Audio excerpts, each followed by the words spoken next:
মধ্যপ্রাচ্যের যুদ্ধ কি শুধুই যুদ্ধ নয়, এটা কি এখন পুরো বিশ্বের অর্থনীতিকে ধসিয়ে দিচ্ছে? জ্বালানি তেলের দাম, খাদ্য সংকট আর বাণিজ্য ব্যবস্থার ভাঙন, সবকিছুর পেছনে কি এখন একটাই কারণ, ইরান যুদ্ধ? বিশেষজ্ঞরা বলছেন, পরিস্থিতি যদি এভাবে চলতে থাকে তাহলে সংকট আরও ভয়াবহ হতে পারে। মধ্যপ্রাচ্যে চলমান হামলা পাল্টা হামলার কারণে বৈশ্বিক অর্থনীতি এখন বড় চাপের মুখে। সবচেয়ে বেশি ক্ষতিগ্রস্ত হচ্ছে স্বল্প ও মধ্যম আয়ের দেশগুলো, কারণ জ্বালানি তেল, গ্যাস ও কাঁচামালের সরবরাহে দেখা দিয়েছে বড় ধরনের বিঘ্ন। বিশেষজ্ঞরা বলছেন, এই সংকটের ভবিষ্যৎ অনেকটাই নির্ভর করছে যুদ্ধবিরতির উপর।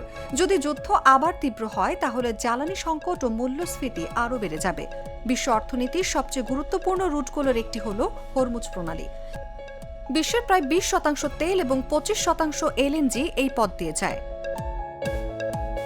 কিন্তু এখন এই রুটে জাহাজ চলাচল ঝুঁকিপূর্ণ হয়ে পড়েছে।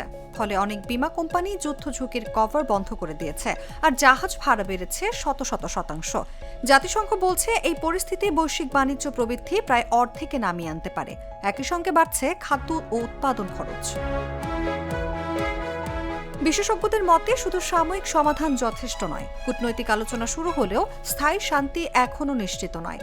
ইসরায়েল ইরান উত্তেজনা এবং আঞ্চলিক সংঘাত পরিস্থিতিকে আরও জটিল করছে। এদিকে বাংলাদেশের মতো দেশগুলোর জন্য ঝুঁকি আরও বেশি, আশঙ্কা বিশেষজ্ঞদের। কারণ উচ্চ দামে জ্বালানি আমদানি করতে হচ্ছে, যা বৈদেশিক মুদ্রার রিজার্ভের উপর চাপ বাড়াচ্ছে। কৃষি, রপ্তানি এবং জ্বালানি সরবরাহ সব খাতেই বড় ঝুঁকি তৈরি হয়েছে।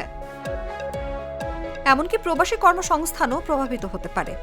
তার মতে, এখনই সময় বিকল্প জ্বালানিতে বিনিয়োগ বাড়ানোর। সৌরবিদ্যুৎ, জলবিদ্যুৎ এবং নতুন প্রযুক্তির দিকে এগোতে না পারলে ভবিষ্যৎ সংকট আরও ভয়াবহ হবে।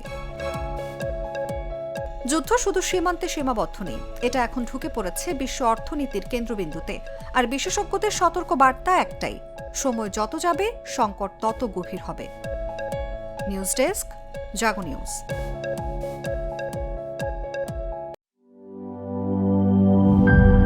গ্লিটারের টুইন লেমন ও অ্যান্টিব্যাকটেরিয়াল ফর্মুলা বাসনকে চকচকে জীবাণুমুক্ত করে আমাদের দেয় গ্লিটার গ্যারান্টি।